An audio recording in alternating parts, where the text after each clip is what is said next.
Guys, welcome back to Medical Coding with Blue. Today's episode is all about how to work with providers. If you are brand new to my channel, welcome. I am Blue. I'm a medical coder. Okay, guys. So as medical coders, this is something that there's a lot of medical coders that struggle with this. They get very intimidated anytime that they have to talk to the doctor or the nurse practitioner or the PA, and maybe they have to do a query or maybe they have to do some type of education.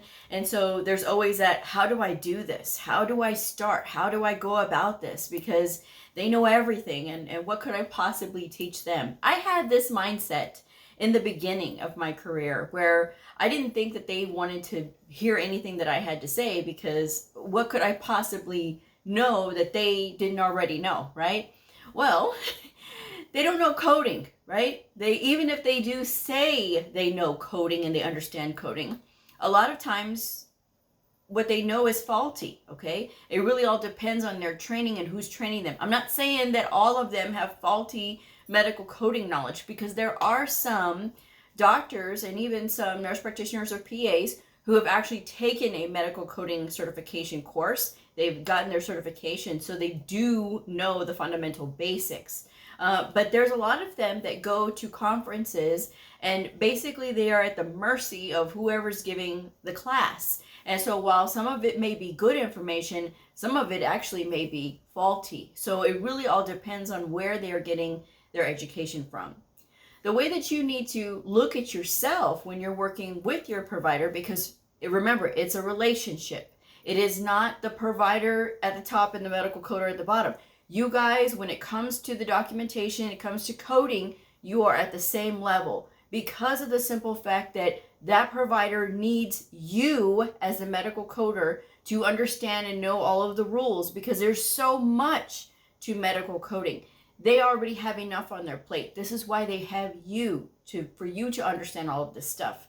But you have to prepare yourself and learn all of this along the way, so that way the relationship is even and equal, okay? Because that's what it's about. It's about a partnership. There's a lot of medical coders out there who say, well, my doctor wants this code, this code, this code, so I just go ahead and submit those. Well, did you make sure that those were supported by the documentation? Well, it's what he says that he wants, or she says that she wants. Okay, again, our job as medical coders is to make sure that the documentation is supporting the codes that are selected, so that these claims can be submitted cleanly, meaning that there are no errors, so that they can get paid, so that the provider can get paid for all of their services. Now, if you are finding that this provider is making some mistakes, or maybe the documentation is lacking, maybe you have to continually change the code to another code because everything that they think that they did is not documented. This is when you need to go and talk to them. And it's not about, I want this code, this is the code you're going to give me. Then you need to bring along why that code is not applicable in that situation, and what code is a better fit. And maybe they didn't know about that other code. But you have to bring forth a good attitude, a good product, right? As far as, okay, you need to have all of your references with you, whether it is the coding books or maybe the Merck manual or something official, some coding reference as far as like from Coding Clinic or CPT Assistant, something that is backed by somebody that's important, not from a message board, not from a discussion panel, not from one of the associations. It needs to be from the big boys, right? From the AMA, from CPT Assistant or Coding Clinic or something like that, or even one of the books. So this way they know that you're not just making it up, that you don't misunderstand what's going on, that you actually do know, and here's the book, here's the reference. There's also the coding companions from Optum. Now, the coding companions from Optum are amazing because they do tell us more about the procedures. It tells us all the diagnoses that can go with those procedures. And sometimes even when you're using the encoder, sometimes the encoder will say that the diagnosis does not support the procedure code that is selected. But when you look in the coding companion, it actually does support. So there's a lot of those things that you have to kind of look at and consider. And especially when you're going to your provider, you need to be able to, again, bring your references. And know that there's going to be times where providers, they're not going to want to be told that they're wrong. A lot of providers don't want to be told that they're wrong, because who wants to be wrong? Do you, as a medical coder, want to be told that you're wrong? Absolutely not. But if you are, it is on you on how you're going to respond to that correction, to that criticism, okay? And not everything is a personal attack. There's a lot of people nowadays that everything is personal. It's about them. And if you disagree with somebody, then you're against them. That's not the case, guys. The thing about being in the medical coding field is that there's going to be times when you're going to be wrong. But there's more times when you're going to have to learn how to accept if you are being corrected. And it's the same thing that you have to think of when you're talking to these providers and you have to issue some kind of correction. All right? If you have to correct them, then you think about how you would like to be told that you're wrong. All right? And when you go to them and you talk to them, but whether it's by email or in person, you need to be able to start off strongly with why you are there. Because remember, they have very limited time. So you need to get to the point right away. This means that you are going to avoid unnecessary language like, I'm sorry, I have to ask you about this, or I'm sorry, I don't mean to bother you. If somebody's coming to me and saying that, I'm sorry, I don't mean to bother you, I'm immediately irritated. I'm irritated because you're wasting my time. You're not being upfront with me. I need you to be upfront with me.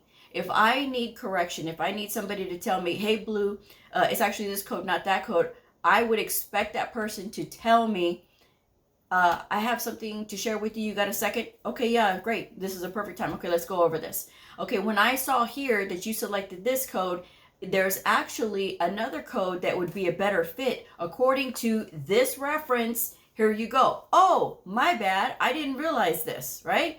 And so then it's just like, okay, I accept this and I accept the correction. So then I can move on and move forward in learning, okay? And it's the same thing with doctors. So you can't go to them showing fear. You can't go to them showing weakness and like, oh, I'm sorry. Because again, they don't have time for you to be sorry. You should never say that you're sorry for something unless you have done something wrong. A lot of people throw around the word sorry and they misuse it all the time. If there's something that you need to be sorry for, those a lot of times when people don't even want to apologize and they never say sorry for something like that. But for other useless things, they say they're sorry. So it's about making good use of all of your words, because words do mean something, guys. They mean a lot. And when you use them properly, you're able to get a lot more across and you're able to go a lot further in life rather than telling yourself, I don't know how to use my words. I can't express myself. Yes, you can. You absolutely can. Everybody has the ability to be able to express themselves. Once we start using terms appropriately, like I'm sorry, only when it is warranted and we need to apologize. When you are talking to your provider about correcting them, educating them, it's about you helping them. Because if you don't help them, they're going to keep making the same mistakes, right? They're going to keep making the same mistakes, and then that's not preparing them for the future. That's not preparing them for going to another facility. And maybe they don't have a coder on hand at that facility. Maybe they're doing their own coding. So wouldn't it be better for them to already be well trained by the time they leave you? This is what I tell my providers. As soon as I get them, I establish this relationship right away. Is, hello, I'm Blue.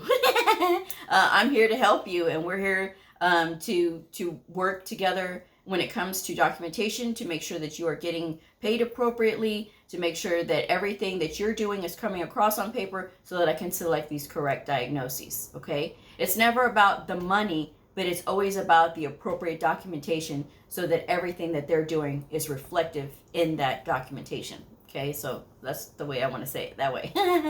But that being said, you always want to establish those relationships right away. As soon as you start in a new clinic, as soon as you start in a new place, if you have to be the one to talk with your providers and to send them queries and things like that, introduce yourself.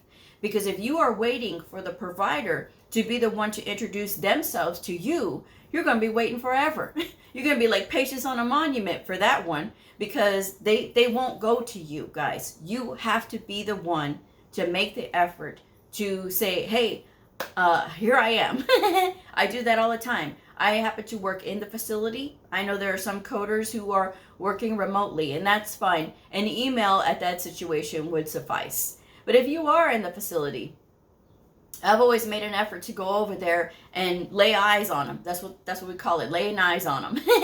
And I say, hi, I'm Bleu. And I'll usually come over like with a little candy bag or something like that. I put a few pieces of candy, maybe a bottle of water, maybe a Rice Krispie treat. They seem to like that.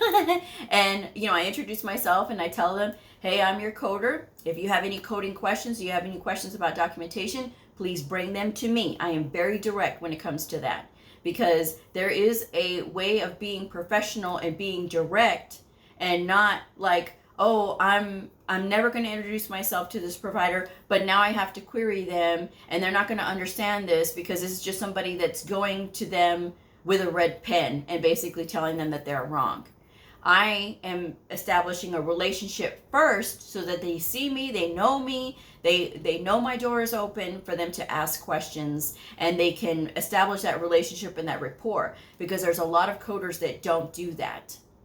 I recently had, last year, I had my most recent provider that came in last year.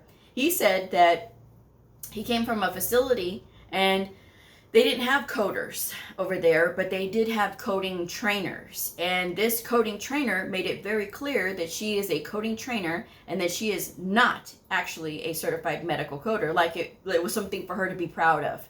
To me, being a medical coder is a very noble profession, and it is something to be proud of. But if you are acting in that capacity and you are being an educator, you should definitely get certified in medical coding so that you have more of an understanding of what's happening.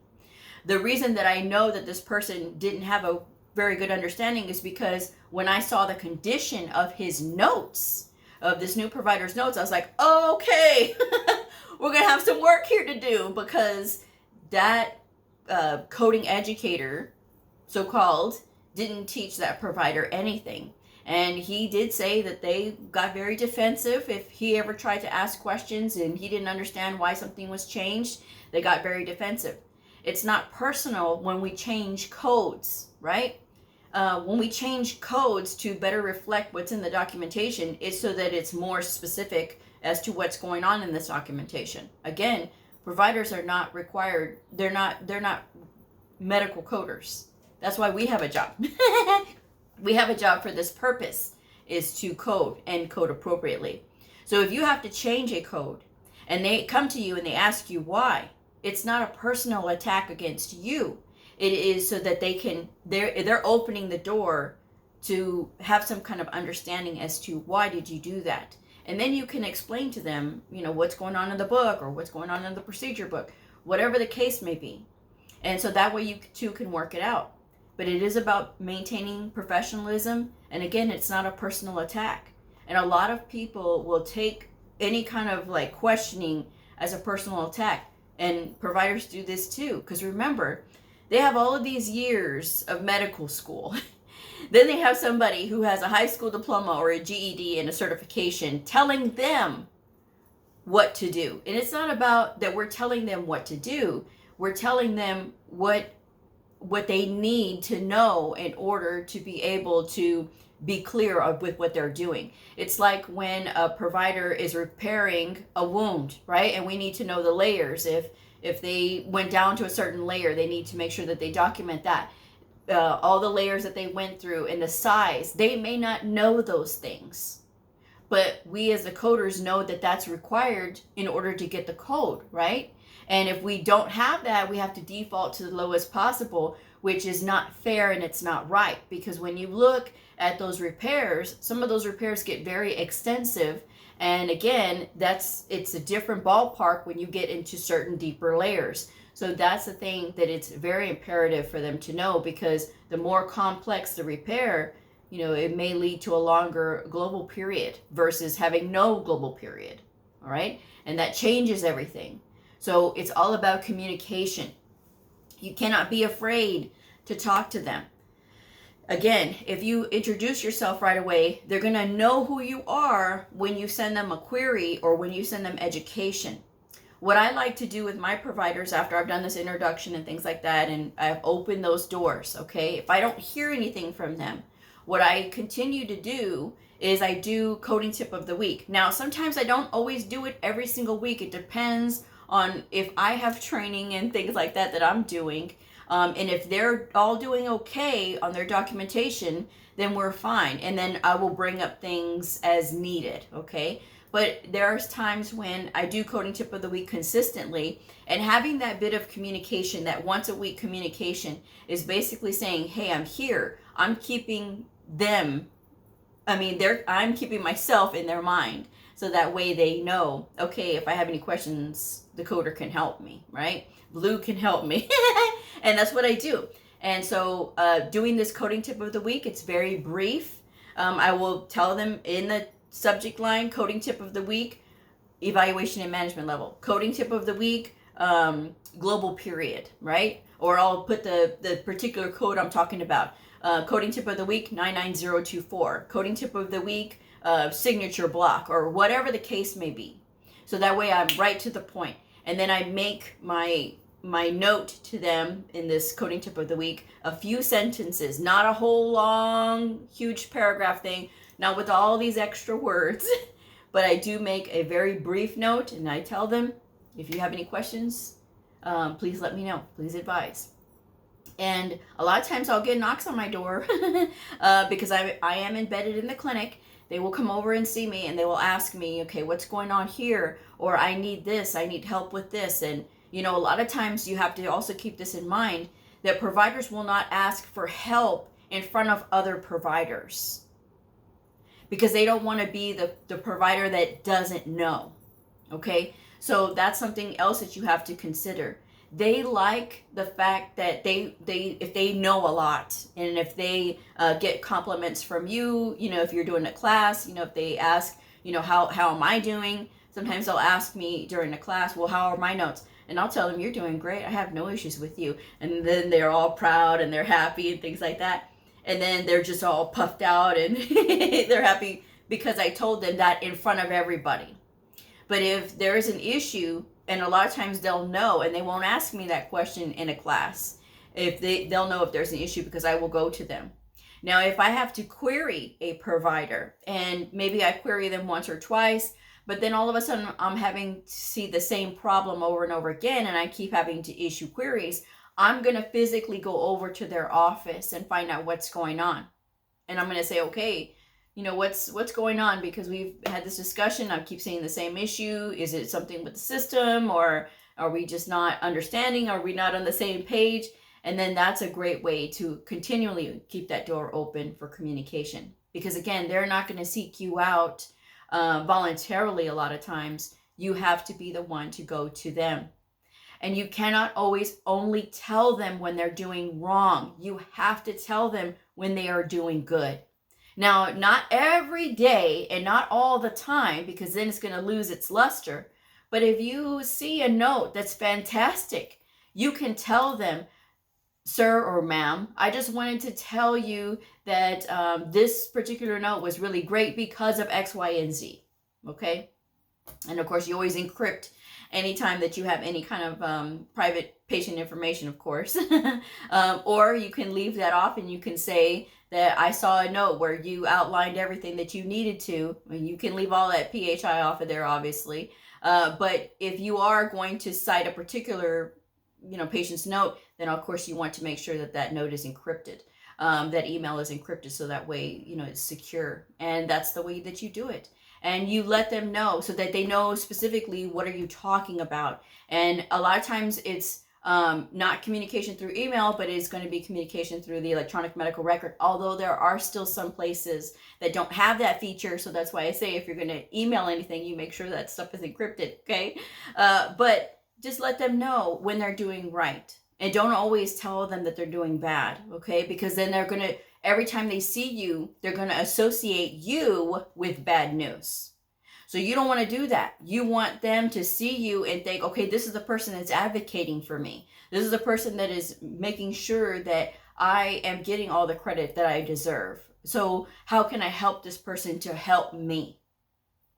Okay, so just always keep that in mind. And if they yell at you, make sure that you don't take that personally.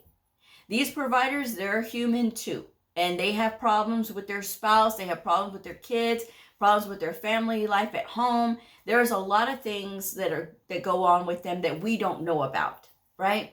And then there's going to be times when they're just feeling the pressure from their work, from surgeries, from these patients. So maybe there's a patient that they can't figure out what the problem is with them, or they're not healing like they're supposed to, and they're trying to figure it out. And maybe they're going for a board exam, okay? And so there's a lot of things that go into their emotional well-being and wellness that they don't always talk about, guys. They don't talk about it because sometimes they're just too prideful, or sometimes they just don't know how.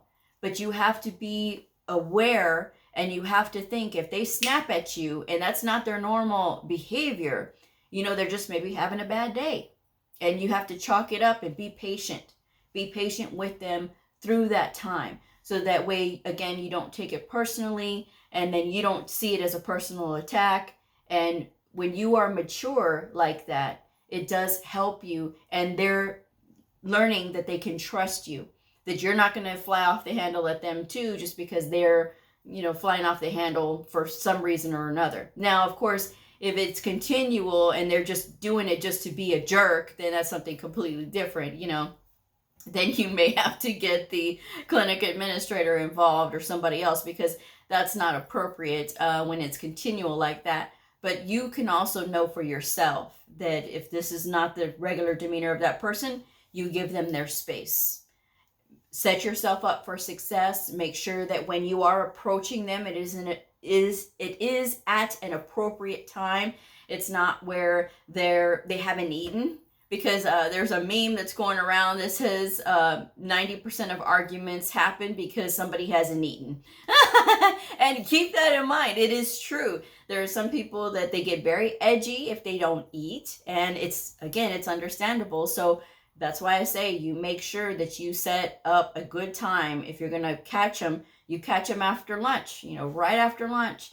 Or, if there's some other time that's appropriate, some other time that that they're not as busy, or maybe they come in and it's slow in the morning and, they're getting prepared for whatever. And then you want to just pop in there real quick and just give them whatever information that you need to. That's always a good thing. But you got to make sure that you keep track of that and pay attention to those things.